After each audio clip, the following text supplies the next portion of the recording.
तर मुंबईमध्ये काँग्रेस आणि वंचित युतीची घोषणा ही आजच होण्याची शक्यता वर्तवली जाते। आताची महत्त्वाची बातमी आपण पाहतोय।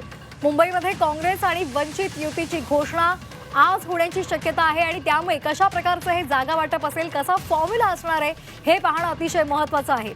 तर काँग्रेस आणि वंचित युतीची घोषणा आज मुंबईमध्ये होणार असल्याचं कळतंय। मुंबईमध्ये सुरुवातीला काँग्रेसने स्वबळाचा नारा दिलेला होता, मात्र आता काँग्रेस वंचित सोबत युती करणार आहे आणि ती घोषणा आजच होऊ शकते अशी सध्या सूत्रांकडून माहिती मिळते। संयुक्त पत्रकार परिषद आज दुपारी होणार आहे आणि या पत्रकार परिषदेमधूनच या संदर्भातल्या युतीची घोषणा होणार आहे। त्यामुळे कशा पद्धतीने वंचित आणि काँग्रेसमध्ये जागा वाटपाचं सूत्र असणार आहे हे पाहणं अतिशय महत्त्वाचं ठरणार आहे। तर काँग्रेस आणि वंचित युतीची घोषणा आज मुंबईमध्ये होणार आहे, दुपारी संयुक्त पत्रकार परिषद होणार आहे अशी सुद्धा माहिती मिळते। तर आता अवघे 2 दिवस बाकी राहिलेले आहेत अर्ज दाखल करण्यासाठी आणि त्यामुळे लवकरात लवकर आपली पहिली उमेदवार यादी जाहीर करण्याची अनेक पक्षांची धडपड आहे। मुंबईकडे सर्वांचंच लक्ष लागलेलं आहे आणि मुंबईमध्ये एकीकडे भाजप आणि सेना युती आपल्याला पाहायला मिळते, तर दुसरीकडे ठाकरे बंधूंची एकजूट पाहायला मिळते। शरद पवारांची राष्ट्रवादी सुद्धा त्यांच्यासोबत चर्चा करते असं कळतंय आणि या सगळ्याच्या पार्श्वभूमीवर मुंबईमध्ये काँग्रेस वंचित युतीची घोषणा आज होणार असं कळतंय। गोविंद तुपे आपले प्रतिनिधी आपल्यासोबत जोडले गेलेले आहेत। गोविंद, आज वंचित आणि काँग्रेसच्या युतीची घोषणा होईल अशी सध्या सूत्रांकडून माहिती मिळते, आपल्याकडे काय अपडेट्स आहेत? एकूणच आपण जर बघितलं तर गेल्या काही दिवसापासून वंचित आघाडी आणि काँग्रेसच्या बैठकांचं सत्र सुरू होतं आणि काँग्रेस आणि वंचित मुंबई महापालिकेत एकत्र निवडणूक लढणार का याबाबतच्या चर्चा सुरू होत्या आणि त्याला आज दुपारी 12 वाजता पूर्णविराम मिळण्याची शक्यता आहे आणि मुंबई महापालिकेच्या निवडणुकीमध्ये वंचित आणि काँग्रेस सोबत लढणार असल्याची माहिती सूत्रांकडून मिळते आहे। थोड्याच वेळामध्ये या आघाडीची घोषणा होईल, परंतु कोण कोणत्या जागावर लढणार, किती जागावर लढणार याबाबतची स्पष्टता नसली तरी मात्र वंचित आणि काँग्रेसची आघाडी होणार हे मात्र स्पष्ट झाल्याचं पाहायला मिळतंय। अगदी धन्यवाद गोविंद आपण दिलेल्या या सविस्तर माहितीसाठी। तर दुपारी संयुक्त पत्रकार परिषद होणार आहे आणि त्यामुळे यावेळी काँग्रेस आणि वंचितकडून काय सांगितलं जातं, जागा वाटपाचा फॉर्म्युला काही सांगितला जातो का, कोण किती जागांवर लढणार या संदर्भातली माहिती या पत्रकार परिषदेमध्ये दिली जाते का, हे पाहणं खूप महत्त्वाचं ठरणार आहे। तुर्तास आताची महत्त्वाची बातमी मुंबईमधून, काँग्रेस आणि वंचित युतीची घोषणा ही आज होणार असल्याची सध्या माहिती मिळते।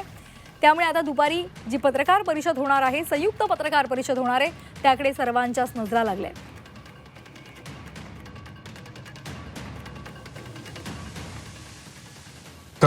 आंबेडकर साहेबांनी या संदर्भात चर्चा केलेली आहे आणि ही आघाडी नक्की एक भक्कम आघाडी आणि ताकदवर आघाडी म्हणून पुढे येईल आणि या दोनही ज्या काही पुढे पर्याय आहेत त्या विरुद्ध एक मजबूत पर्याय म्हणून आम्ही पुढे येऊ आणि नक्कीच सांगतो तुम्हाला की काँग्रेस आणि वंचितची जर आघाडी झाली तर महापौर हा याच आघाडीचा असेल, इथे दुसऱ्याला कुठे स्कोप असणार नाही असं मला वाटतं।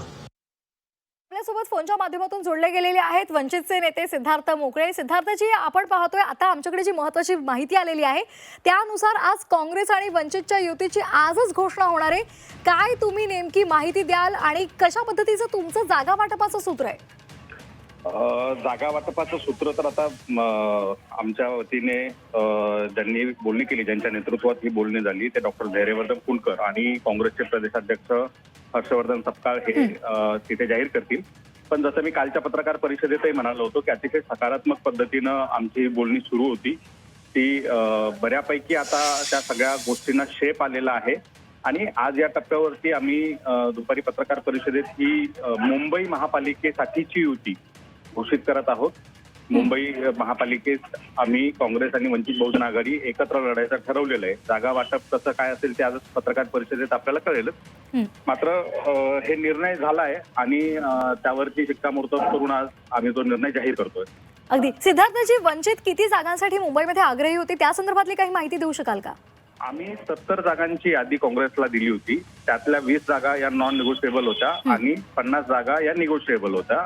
पण त्यात आता सगळं तुम्हाला समजू शकता की राजकीय ताण सुरू असते, सगळी केचा किती त्या पद्धतीनं सगळ्या चर्चा झाल्यात आणि जे काही आतापर्यंतच्या टप्प्यावर ठरलेलं आहे ते आज आम्ही जाहीर करणार आहोत। धन्यवाद दिलेल्या या पूर्ण प्रतिक्रियेसाठी।